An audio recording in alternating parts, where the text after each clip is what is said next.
Artisans, porteurs de projets, apprentis, les chambres de métiers de l'artisanat vous accompagnent. La CMA, artisan de la nouvelle économie, présente Sud Radio C'est ça la France, Nathalie Schrengerma. Bonjour à tous et bienvenue dans C'est ça la France, l'émission qui met en lumière l'excellence et l'innovation du savoir-faire français. Chaque semaine, nous partons à la rencontre de ceux qui façonnent l'avenir avec passion, créativité et respect de nos traditions.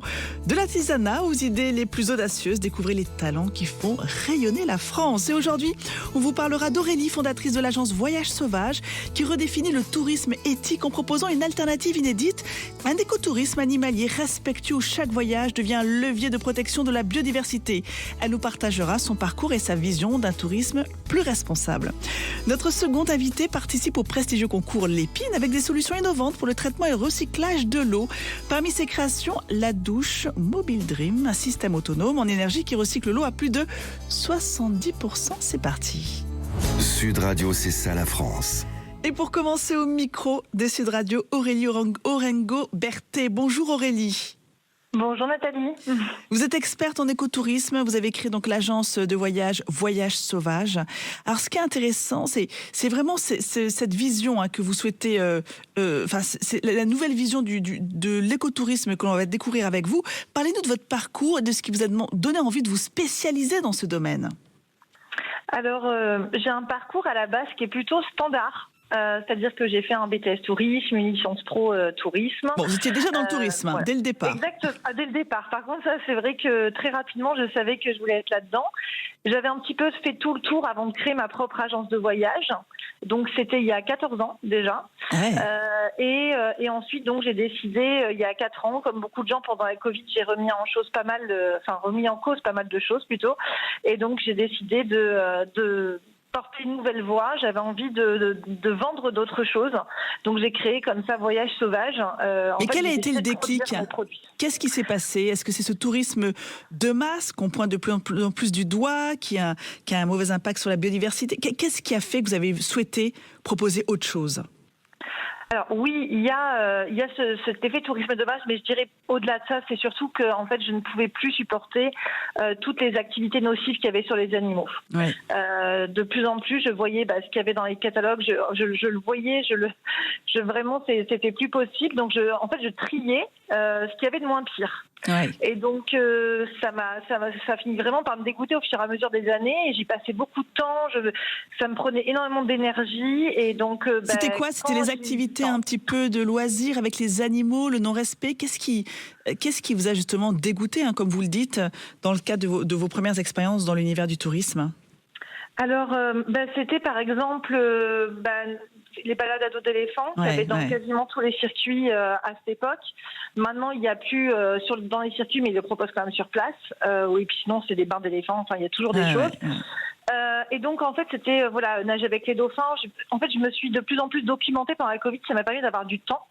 Je me suis documentée pour trouver les arguments, comment encore mieux sensibiliser mes clients par rapport à ça, comment faire autrement, quoi proposer. Et en fait, j'ai décidé, au bout de 6 mois de travail intense d'expertise, en fait, de monter ma propre formation. Donc, je suis aussi formatrice en écotourisme animalier. Et donc, à partir de là, ça n'a été que crescendo. J'ai commencé à développer des partenariats avec des associations, des naturalistes, des scientifiques, et j'ai augmenté mon expertise par rapport à ça. C'était compliqué de convaincre justement des partenaires, des voyageurs de l'importance de l'écotourisme ?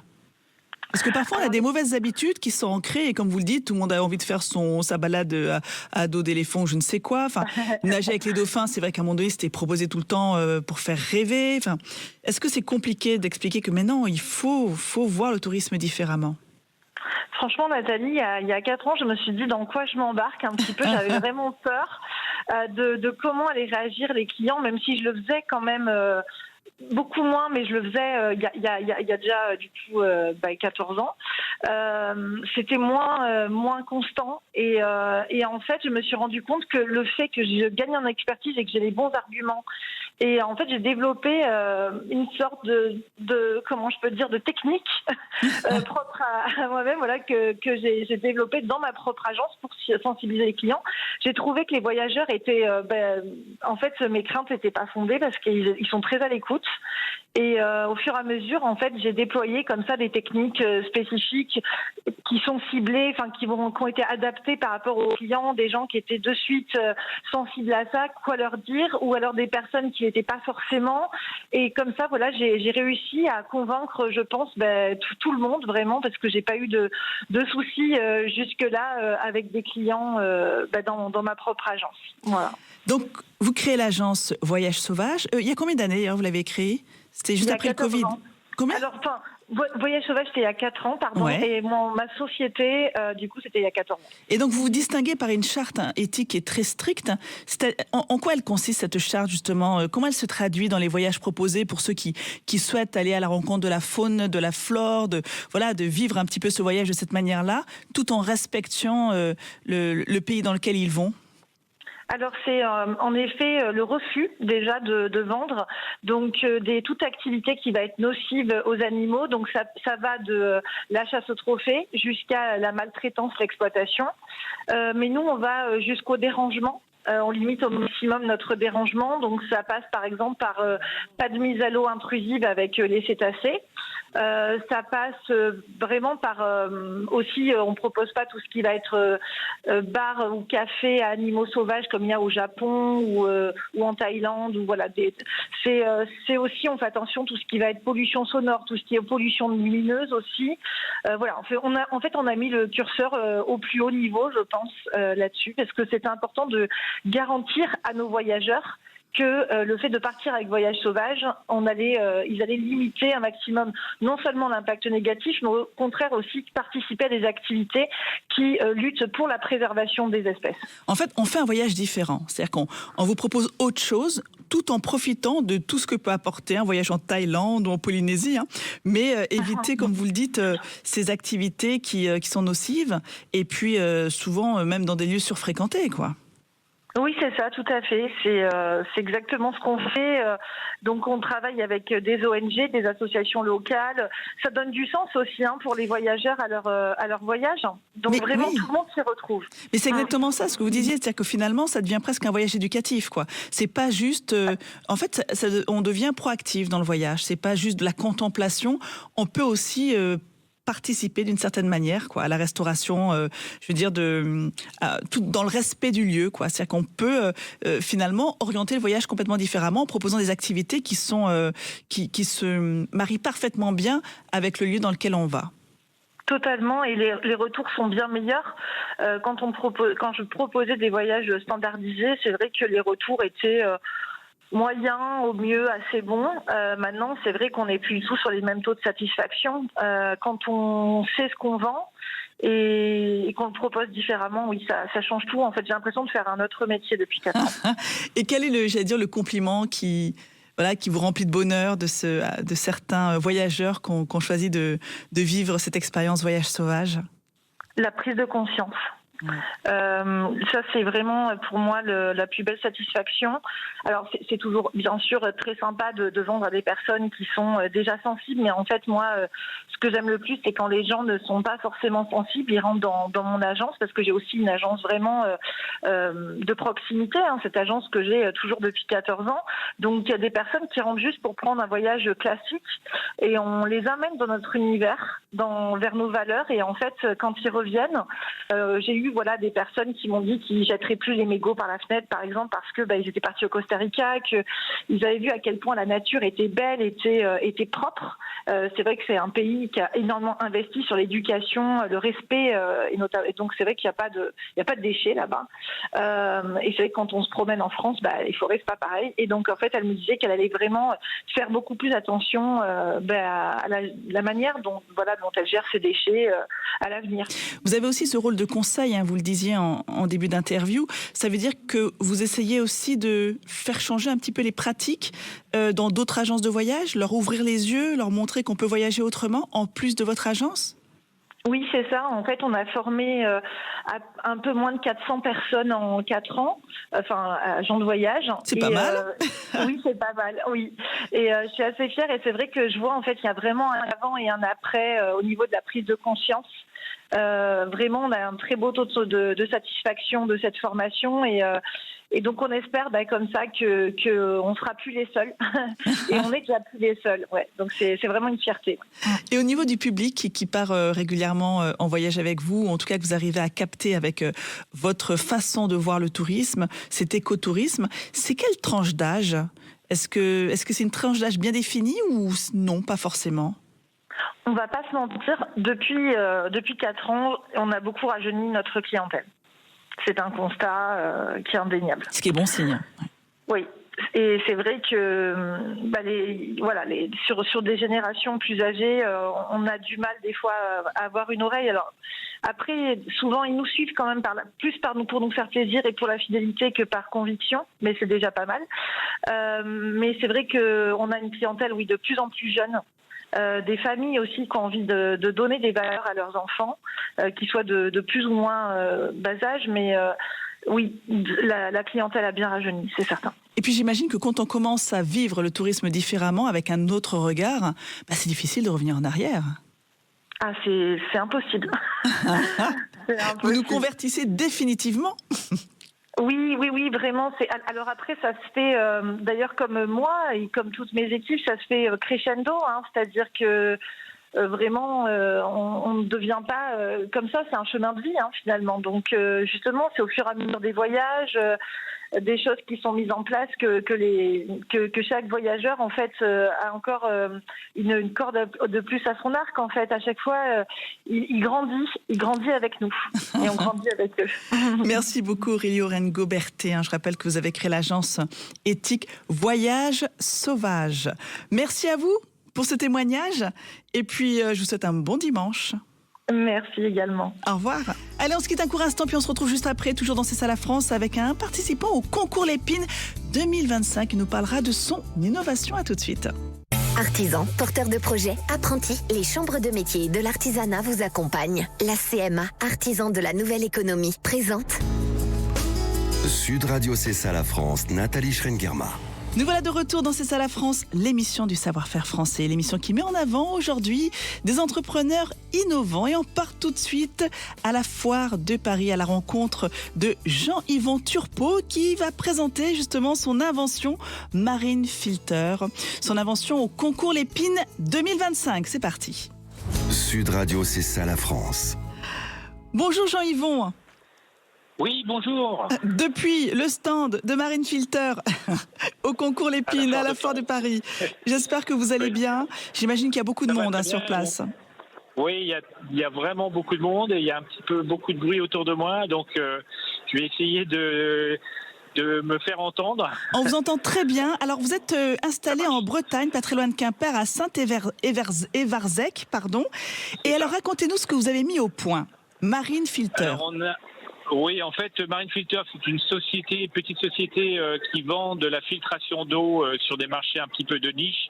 On fait des filtres pour les effluents de carénage sur les ports. On vend des petites unités autonomes de potabilisation d'eau. Donc, on transforme l'eau de mer en eau douce. Et on vient de sortir donc un produit qui est une douche à recyclage d'eau. Donc, c'est plutôt destiné pour les communes du littoral pour remplacer en fait les douches de plage qu'on avait traditionnellement. Ah, mais oui. Qui étaient alimentées par l'eau du réseau.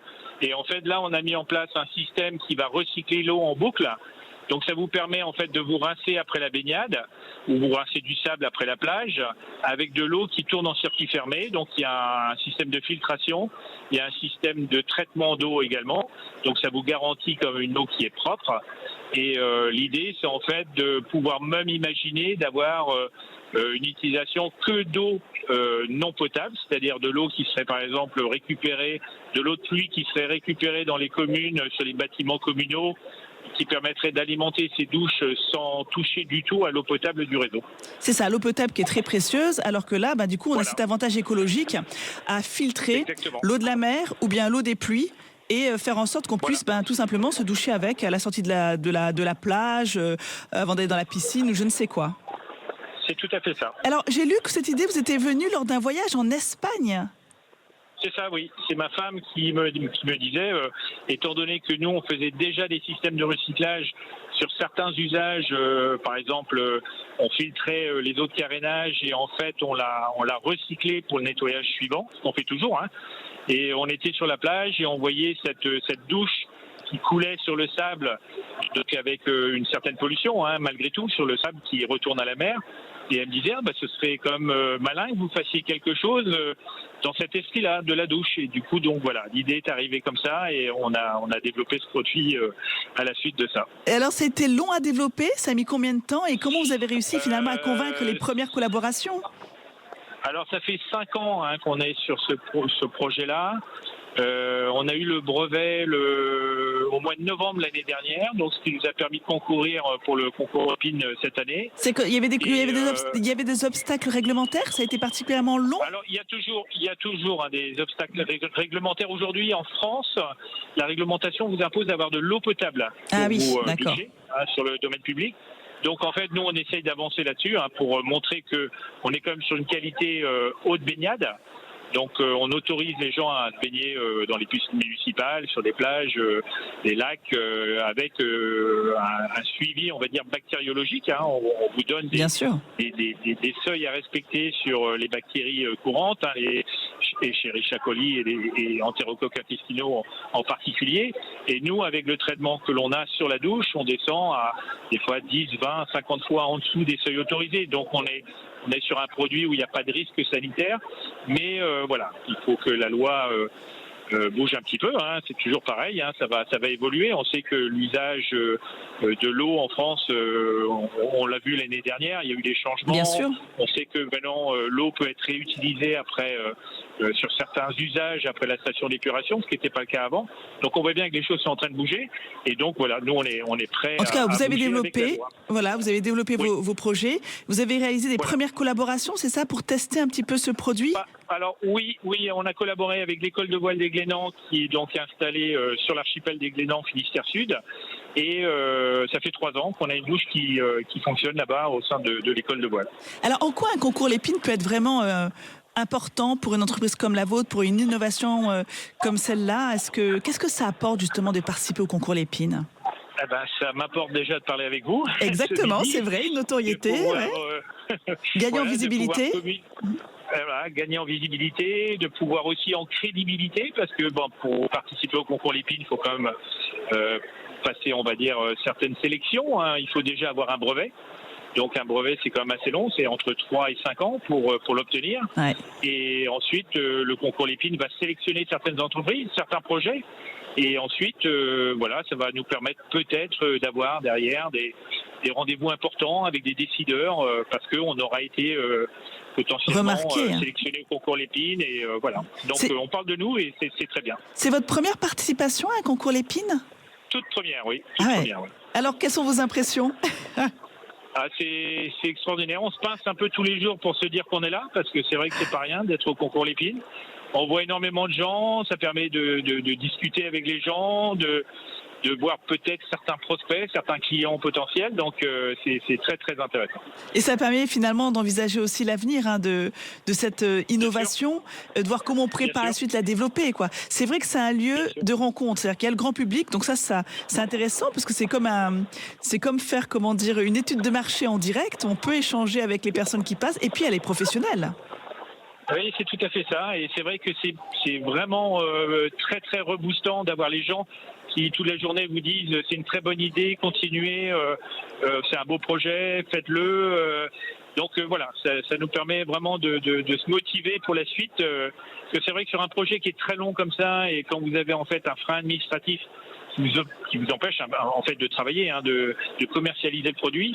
Des fois, il faut garder l'énergie. Motivation. Mais oui. Voilà. Ouais. Et c'est vrai que de participer à un concours comme celui-ci où on voit énormément de gens, c'est vraiment très très motivant, c'est reboostant, vraiment d'avoir les gens qui vous disent c'est une très bonne idée, continuez. Ça galvanise quoi. Ça nous fait du bien.